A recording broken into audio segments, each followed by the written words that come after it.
Halo, Assalamualaikum warahmatullahi wabarakatuh. Salam dahsyat luar biasa. Oke, kembali lagi ke channel kami Pak MS ya. Jadi pada video kali ini adalah lanjutan dari materi hukum dasar kimia ya. Jadi kemarin part pertama itu yaitu adalah hukum kekekalan massa, sekarang hukum perbandingan tetap ya. Nah, yang baru bergabung silakan ditonton dulu part sebelumnya supaya lebih paham, dan yang baru bergabung juga kalau belum subscribe silakan di subscribe juga, dan share ke teman-temannya ya bagi yang membutuhkan. Oke, saya langsung saja. Jadi pada kesempatan ini kita masuk di hukum kedua, yaitu hukum perbandingan tetap ya. Di sini sudah jelas tertulis ya, hukum perbandingan tetap.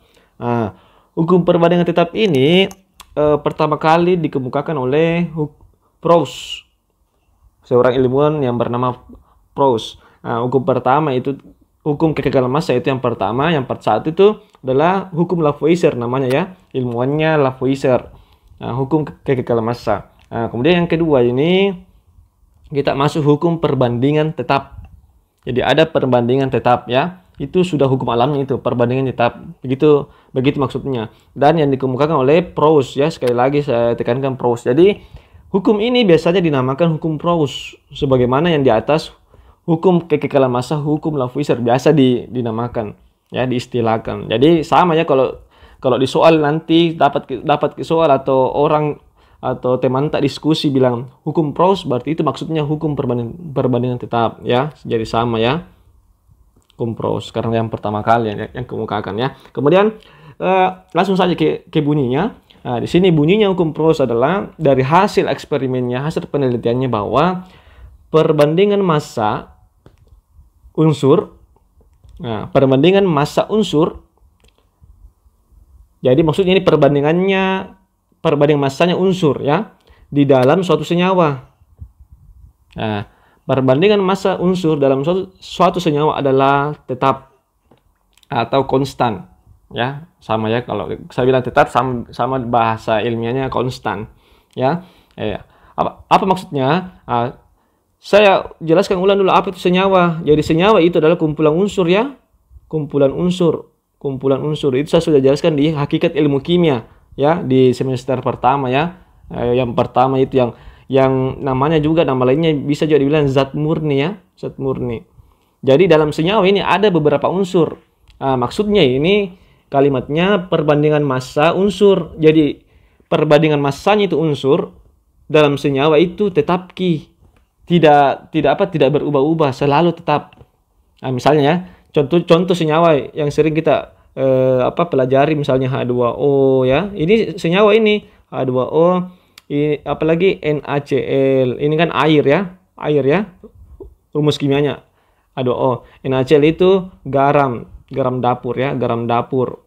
Rumus kimianya ya, ada unsur Na, ada unsur Cl, ada unsur H, ada unsur oksigen. Jadi katanya ini hukum perbandingan tetap, bahwa perbandingannya H dengan O itu selalu tetap di dalam suatu senyawa, yaitu air. Begitupun juga dengan garam dapur, perbandingannya Na dengan Cl, perbandingan massanya itu selalu tetap.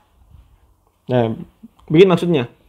Misalnya ya H2O, ini kan H2O terbentuk dari hidrogen dan oksigen. Saya perbaiki dulu. Jadi ini air terbentuk dari gas hidrogen ditambah gas oksigen, itu menghasilkan air ya. Simbol kimianya ini H2 gas hidrogen, gas oksigen ini hidrogen, air H2O ya. Nah, tinggal kita setarakan lagi ya. Kita setarakan dengan cara langsung saja supaya cepat. Ini 2, ini 2. Nah, pasti sudah setara. Untuk yang belum paham tentang penyetaraan, tonton lagi video saya tentang materi persamaan reaksi kimia. Harus tonton dulu itu ya. Jadi saya langsung saja di sini. Jadi ini kan H2O terbentuk dari hidrogen dengan oksigen. Nah, H2O ini perbandingan atomnya apa? Ya, perbandingan atomnya ini H2O yaitu perbandingan atom ya. Antara H dengan O. Ini perbandingan atomnya ini adalah 2:1. Jadi dinamakan air itu kalau H-nya 2, O-nya 1. Jadi H2O membentuk senyawa menjadi H2O. Itu namanya air. Ini ketetapan ini. Perbandingannya ini tetap. Biar mau air yang H2O yang di Indonesia, air yang di Indonesia atau air yang di Eropa atau di Inggris selalu pasti hanya 2, O-nya 1. Tidak mungkin misalnya air itu di Indonesia hanya 3, O-nya 1, sedangkan di Eropa misalnya hanya 2, O-nya 1, tidak mungkin. Ya, itu yang dimaksud perbandingan tetap. Di mana-mana itu air, selama dia air, baik dia di Brasil, mau di Indonesia, di Cina, di Afrika, selalu itu pasti hanya 2, O-nya 1. Tidak mungkin tidak. Ini ketetapan. Ini yang dimaksud dengan hukum Proust. Tetap. Jadi kan ini unsur H dan unsur O dalam H2O, dalam senyawa H2O itu tetap 2:1. Itu ketetapan. Sebagaimana juga NaCl misalnya. Saya ambil lagi NaCl. NaCl ini sorry, saya hapus dulu ya karena belum dipakai ya, supaya lebih besar ruangnya. Nah, ini NaCl ini selalu perbandingannya 1:1. Na-nya 1, Cl-nya 1. Ketetapan. Tidak mungkin itu garam dapur yang misalnya yang di Malaysia NaCl2, di Indonesia NaCl saja. Tidak mungkin. Tidak ada yang begini ya. Nah, ingat ketetapan ikatan kimia, Na selalu melepas 1, Cl selalu menerima 1. Jadi dimanapun itu, mau baik di Brunei, mau di Papua Nugini, kalau garam dapur itu pasti Na-nya 1, Cl-nya 1. Tidak mungkin tidak. Itu namanya perbandingan tetap. Perbandingan tetap, hukum Proust. Begitulah kalau di kimia, perbandingan tetap. Nah, tapi ini adalah perbandingan atom. Perbandingan atomnya ya. Nanti kita cari perbandingan massanya. Nah, karena akan mengikuti nanti nih. Kalau perbandingan atomnya tetap nih, pasti perbandingan massanya juga tetap, tapi mungkin angkanya berbeda nanti ya. Yang jelas di sini pada video kali ini Anda sudah paham dulu apa maksudnya itu perbandingan tetap. Perbandingan unsur dalam suatu senyawa adalah tetap. Berbeda misalnya ya.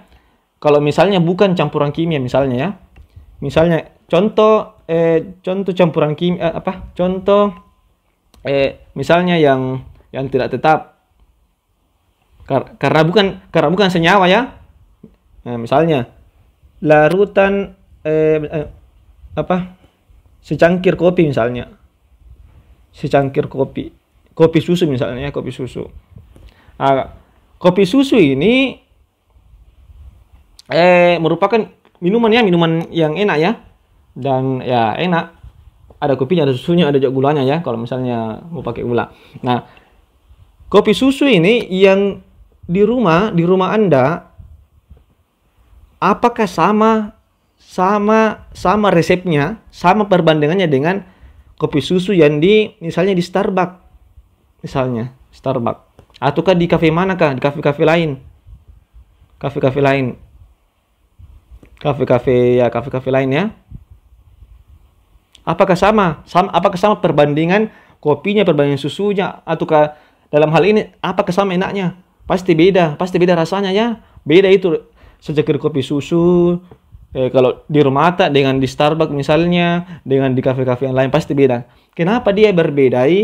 Karena masing-masing ada resepnya. Ada resep rahasianya, sehingga mungkin ada yang enak, ada mungkin yang tidak terlalu enak, dan lain sebagainya. Kenapa bisa begitu? Kenapa tidak mengikuti hukum perbandingan tetap seperti ini senyawa? Karena secangkir kopi merupakan bukan senyawa. Nah, jangan sampai saya takuti nanti ke depan kita samakan ini secangkir kopi dengan air. Yang ini H2O. Nah, Nah, makanya di bab pertama hakikat ilmu kimia, di situ saya jelaskan apa perbedaannya antara zat murni dengan zat campuran. Nah, makanya ini secangkir kopi susu itu bukan senyawa. Di situ adalah kumpulan senyawa, yakni dalam hal ini merupakan campuran. Makanya kalau campuran dia tidak tetap perbandingannya, tergantung siapa yang bikin. Kalau campuran, karena di situ tidak ada reaksi kimia, cuma bercampur saja. Dalam hal ini dia reaksi fisika. Bahasa lainnya dia campuran fisika. Karena bukan dia reaksi kimia, tidak ada reaksi kimia di situ. Kalau reaksi kimia, dia pasti membentuk senyawa. Kalau reaksi kimia ini membentuk senyawa. Nah, dalam senyawa ini ada unsur-unsur. Dan perbandingan massanya selalu tetap khusus pada senyawa, bukan pada campuran. Itu perlu saya tekankan, ya.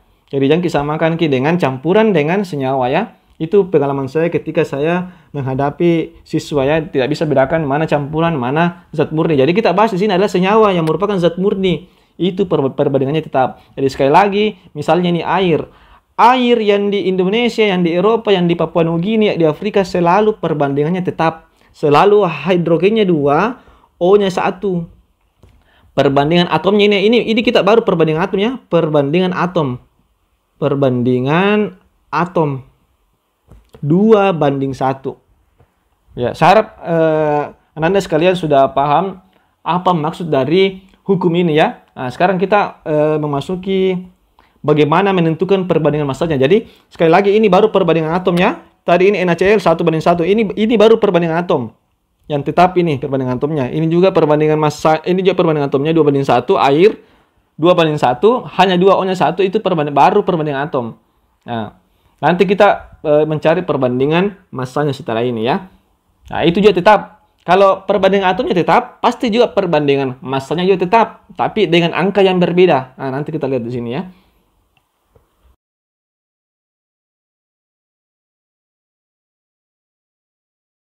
Ya, sekarang kita lanjut lagi, ya. Jadi tadi itu baru perbandingan atom. Ya, misalnya saya ambil contoh, ya. H2O tadi, ya. H2O. Jadi H2O. Nah, tadi kita sudah tahu bahwa perbandingan atomnya adalah kan ini H ini selalu 2, ya, karena ini 2 toh. Angka indeksnya 2. Perbandingannya O-nya 1, ya. Nah, bagaimana kalau perbandingan massanya? Caranya seperti ini. Perbandingan massa. Jadi, untuk mengetahui bagaimana perbandingan massanya, berarti harus cari tahu dulu berapa massa atomnya H dan massa atomnya O, ya. Massa atomnya H dengan massa atomnya O. Itu kita bandingkan massa atomnya H dan massa atomnya O. Nah, masih ingat nomor massa? Jadi setiap unsur atau atom ada massanya, ya. Tapi tidak dalam satuan gram, ya. Tidak dalam satuan gram. Karena kenapa? Karena atom itu sangat ringan sekali, sangat kecil sekali. Makanya kita pakai untuk mengetahui massanya atom pakai satuan tersendiri, ya. Bukan satuan seperti gram, ya. Dia satuannya itu nomor massa SMA.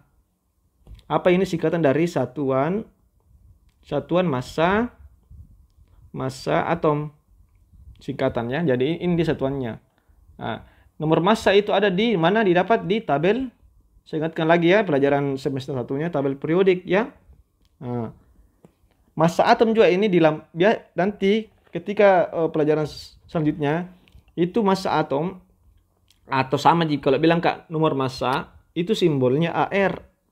AR simbolnya. Ini singkatan dari atomik relatif, ya, atomik relatif. Nah, singkatannya, maksudnya ini adalah massa atom rata-rata, ya, massa atom relatif atau rata-rata, massa atom rata-rata. Nah, jadi kita kembali lagi ke sini. Jadi kalau mau kita tahu berapa perbandingan massanya hidrogen dengan oksigen dalam H2O ini, kita cari tahu dulu AR-nya. AR-nya H berapa? Berapa AR-nya H dan berapa AR-nya O? Nah, berapa AR-nya H, berapa AR-nya O? Nah, kita lihat tabel periodik. Ada jadi di tabel periodik. Jadi ini AR-nya atau nomor massanya sama ya. AR, massa atom, nomor massa sama. Nah, tidak apa-apa saya lihat ke tabel periodik. Ini H. Nah, di sini massanya 1 ya. Dibulatkan saja. Sebenarnya sini 1,008 ya. Ini ya. 1,008 tapi dibulatkan saja. Jadi 1 ya. AR-nya H 1. Nah, kalau AR-nya O, kita lihat tabel periodik lagi. Oksigen ini. Nah, coba lihat 15,999. Coba perhatikan di bagian kiri atas itu. Yang besar itu oksigen, nomor atomnya 8, nomor massanya 15,999. Nah, itu AR-nya itu atau massa atomnya 15,99 dibulatkan jadi 16. Jadi 16. Nah, ditahu massa atomnya H 1, massa atomnya O 16. Maka perbandingan massanya itu kita cari dengan cara dibandingkan ke ini perbandingan AR-nya ya. Misalnya 1, kan AR-nya H1, berarti karena ada dua atom di dalam H2O, berarti dia 2 dikali 1. 2 kali 1. Nah, kemudian oksigen, karena oksigen cuma 1 di dalam H2O, berarti dia 1 kali 16 ya. Jadi ketika kita selesaikan ini adalah 2 banding 16. Nah, bagaimana setelah itu kita cari perbandingan sederhananya. Karena ini masih bisa disederhanakan. Nah, sama-sama dibagi 2. 1 banding 8. Nah, jadi perbandingan massanya 1 banding 8. Nah, jadi perbandingan massa H dan O dalam air adalah 1 banding 8 ya. Hanya 1, O-nya 8. O-nya 8 ya, oksigennya 8. Jadi itu perbandingan maksudnya. Perbandingan massanya ya. Perbandingan massanya 1 banding 8. Jadi begitu caranya mencari perbandingan massanya. Jadi ini tadi 2 banding 1 baru perbandingan atomnya. Sekarang perbandingan massanya 1 banding 8 perbandingan massanya. Nah, ini tetap yang saya maksud selalu 1 banding 8 kalau perbandingan massanya. Kalau perbandingan atomnya selalu 2 banding 1. Itu air ya. Ini kita bahas air. Nah, aplikasinya seperti ini. Ya. Misalnya ya, saya punya hidrogen ya, saya punya gas hidrogen. Saya reaksikan dengan gas oksigen. Nah, H2 tambah O2 ya, simbolnya ya. Ini akan menghasilkan H2O ya. Nah, kita setarakan saja tidak apa-apa. Atau menjadi air. Nah, didapatkan tadi perbandingan massanya 1 banding 8. Ini 1 banding 8. Ini perbandingan massanya. Kalau perbandingan atomnya 2 banding 1 ya. Nah, kita bahas ini perbandingan massa ya, 1 banding 8. Nah, apa maksudnya ini 1 banding 8? Begini. Jika saya punya 1 gram hidrogen ya, misalnya saya punya 1 gram hidrogen. Saya reaksikan saya tambah dengan 8 gram oksigen, maka pasti menghasilkan air sebanyak 9 gram. Inilah maksudnya dari perbandingan massa. Jadi selalu tetap 1 banding 8. Nah, kenapa 9 gram? Karena kita kembali lagi, ini kaitannya dengan hukum kekekalan massa. Ya, kekekalan massa. Bahwa massa zat sebelum dan sesudah adalah sama. Jadi di sini 9, di sini 9 ya. Tapi sudah dalam bentuk yang berbeda. Di sebelah kanan panah sudah bentuk air. Di sebelum panah masih dalam bentuk hidrogen dan oksigen ya. Itu bedanya. Jadi sekali lagi perbandingan massanya hidrogen dan oksigen adalah 1:8. Nah, coba misalnya ya. Terus bagaimana kalau misalnya ya ada kasus begini ya. Kasus ini tadi kasus pertama ini ya, kasus pertama. Pada saat kasus kedua misalnya ya, saya punya 2 gram hidrogen. Jadi ini anunya hidrogen ya, anunya hidrogen ini ke atas ini hidrogen, ini anunya oksigen ya. Ini anunya air ya. Saya punya 2 gram hidrogen. Saya reaksikan dengan gas oksigen. Tapi saya punya 8 gram G. Nah, apa bedanya yang di atas? Yang di atas itu 1 gram hidrogen, 8 gram oksigen. Hasilnya 9 gram air. Nah, bagaimana kalau misalnya kasus kedua? Saya punya 2 gram hidrogen. Kemudian gas oksigen 8 gram. Kira-kira berapa gram terbentuk air? Nah, ingat, perbandingan massanya selalu 1:8 ya. 1:8. Perbandingan massa ya, bukan perbandingan atom, perbandingan massa. Kalau ditanyakan perbandingan atomnya 2:1. Hidrogennya 2, oksigen 1. Tapi kalau perbandingan massa 1:8. Kenapa bisa 1:8? Ini tadi caranya di atas, cara carinya ya. Cara carinya. Nanti kita masuk lagi contoh yang lain lagi ya. Nah, kemudian sekarang saya kembali lagi kasus ini. Kalau misalnya 2 gram hidrogen, oksigen 8 gram. Kira-kira berapa terbentuk air? Apakah 10 gram? Nah, makanya di sini Proust heran. Setelah diteliti ternyata tidak, bukan 10 gram. Bukan 10 gram air. Ternyata yang bereaksi yang terbentuk adalah 9 gram juga. 9 gram, bukan 10 gram.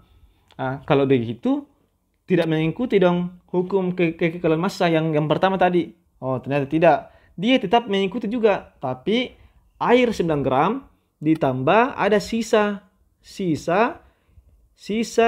gas hidrogen 1 gram. Sisa. Karena kenapa? Karena sekali lagi, tidak mungkin bereaksi ini hidrogen dengan oksigen kalau tidak 1:8 Ki. Selalu 1:8. Tidak mungkin tidak. Makanya sisa ini gas hidrogen 1 gram karena 1 gram yang dalam 2 gram ini hidrogen untuk 8 gram oksigen. Nah, makanya saya bilang tetap mengikuti hukum kekekalan massa. Di sini massanya totalnya 2 tambah 8 sama dengan 10. Nah, di sini setelah reaksi 9 tambah 1 sama dengan 10. Tapi sekali lagi bukan 10 gram air, tapi ada sisa gas, ada sisanya gas hidrogen yaitu 1 gram. Kenapa bisa sisa? Karena perbandingan massanya hanya 1:8. Kalau misalnya 2 dengan 8 itu hanya 1:4 ya. Kalau kita cari perbandingannya itu tidak sesuai. Itu kalau misalnya bisa 1:4 itu berarti tidak tetap. Ketetapannya itu selalu 1:8. Itu sudah tetap itu, tidak bisa. Kalau misalnya 10 gram di sini tadi saya tulis, itu berarti bisa dong 1:4. Nah, kalau begitu hukum Proust tidak tetap. Kalau begitu bisa 1:8, bisa juga 1:4. Nah, karena hukum, ya namanya hukum ya, tidak bisa diganggu-gugat, apalagi ini hukum alam, berarti selalu 1:8. Jadi perlu ingat gitu, 1:8. Nah, misalnya saya kasih lagi kasus ketiga misalnya. Kasus ketiga, gas hidrogen misalnya dia anggaplah dia 16 gram ya, 16 gram. Kemudian gas oksigen 16 gram juga. Saya campurkan 16 gram hidrogen, 16 gram oksigen. Berapakah terbentuk air? Nah, yang terbentuk air adalah hanya 18 gram. Nah, adakah sisa? Ya, tentu ada sisa. Karena ini totalnya 32 gram. Pasti sisanya berapa? Sisanya itu adalah sisanya itu gas hidrogen ya. Sisa gas hidrogen sebanyak sekali sisanya ini. 16 kurang 2 berarti 14 gram ya. 14 gram. Nah, karena kenapa? Karena di sini yang dipakai cuma 2 gram Ji. 2 gram Ji dipakai di sini. Karena kenapa 2 gram Ji? Karena ini 2 gram berbanding 1:8 dengan 16 gram. Nah, jadi saya di sini sampaikan dulu logikanya ya. Nanti kita secara matematikanya ya bagaimana. Ini logikanya dulu. Logika hukum perbandingan tetap. Jadi di sini tadi 16 gram boros sekali kalau kita pakai 16 gram karena sisa aja 14 gram ceritanya. Karena apa? Karena ada perbandingan tetapnya 1:8. Makanya di sini yang dipakai 2 gram jadi dipakai hidrogen. Nah, oksigen dia 16 gram dipakai karena pas dengan 1:8-nya dengan gas hidrogen ya. Karena sekali lagi 2:16 itu adalah 1:8. Jadi begitulah percobaan yang dilakukan Proust tentang hukum perbandingan tetap. Jadi sekali lagi di sini kalau 16 dengan 16 tidak terbentuk air 32 gram ya, tidak terbentuk. Memang totalnya nanti 32 gram tapi hanya 18 gram saja terbentuk air. Karena kenapa? Karena perbandingan tetapnya tidak memenuhi 16 dengan banding 16 ya. Dia harus 1:8. Makanya pasti ada sisa. Nah, jadi tetap di hasilnya ada air 18 gram, sisanya ada hidrogen 14 gram. Jadi totalnya juga 32 gram. Jadi tetap memenuhi hukum kekekalan massa. Tapi tidak pasti secara hukum perbandingan tetap. Jadi pasti ada sisa. Beda ini yang di atas tadi kasus pertama. Coba lihat kasus pertama. Ini memang pas-pas. Ini tepat bereaksi. Karena memang tepat juga perbandingan massanya 1:8. Nah, jadi 9 gram. Nah, sama juga kalau misalnya saya tambah apa kasus keempat misalnya. Kalau misalnya saya punya 0,5 gram misalnya hidrogen. Saya reaksikan dengan gas oksigen sebanyak 4 gram. 4 gram. Nah, ini pasti berapakah terbentuk air? Nah, ini pasti 4,5 gram. Tidak ada sisa, tambah sisa 0. Kenapa bisa? Karena 0,5 dengan 4 gram ini sesuai tepat dengan perbandingan massanya 1:8 ya. Nah, silakan dibuktikan 0,5 banding 4. Apakah betul 1:8? Nah, kita bagi sederhanakan ini dibagi 0,5 ya supaya bilangan bulat dan sederhana. 0,5 bagi 0,5 1 banding 4 bagi 0,5 8. Jadi sama ya. Karena tepat ini 0,5 banding 4 itu sama aja dengan 1:8, maka tidak ada yang sisa. Ya, jadi sekali lagi kalau tepat bereaksi tidak ada yang sisa ya. Ini pegang. Kalau tepat bereaksi dalam artian sesuai perbandingan massanya, maka tidak ada zat yang sisa ya, yang sisa. Itu kita harus pegang karena tepat Jadi tidak harus angka-angka bilangan bulat kayak 1/8, 2/8, bisa saja juga bilangan desimal seperti ini ya. Seperti ini nanti di soalnya ya. Ya, dan di soal nanti terkadang dia tanyakan sisa, dia tanyakan juga siapa yang sisa, siapa yang dan berapa yang terbentuk ya. Kayak seperti itu. Nanti kita masuk di latihan soalnya secara matematikanya ya bagaimana ya. Yang jelas logika hukumnya dulu bisa dipahami dengan baik. Silakan ditonton ulang dulu ya supaya bisa lebih paham tentang hukum perbandingan tetap ini. Karena hukum ini kita sudah mulai berpikir matematis ya, berpikir matematika, berpikir logika ya. Jadi silakan diulang-ulang dan tanyakan jika ada yang belum dipahami. Di part selanjutnya saya akan membahas latihan soalnya ya. Latihan soalnya kita latihan soal di situ. Oke, terima kasih atas perhatiannya sampai di sini. Bagi yang nonton sampai di sini silakan di komen namanya. Nanti saya kasih nilai plus ya. Saya tandai namanya yang nonton sampai di akhir video ini ya. Silakan di komen bilang saya Pak tonton sampai akhir. Karena pasti yang yang nonton sampai akhir pasti akan mendapatkan kata-kata saya yang seperti ini. Jadi Anda pasti komen ketika mendapatkan yang seperti ini ya, supaya saya tanda namanya khusus di video ini. Oke, terima kasih atas perhatiannya sampai ke detik ini. Mohon maaf atas kekurangan. Assalamualaikum warahmatullahi wabarakatuh. Salam dahsyat luar biasa.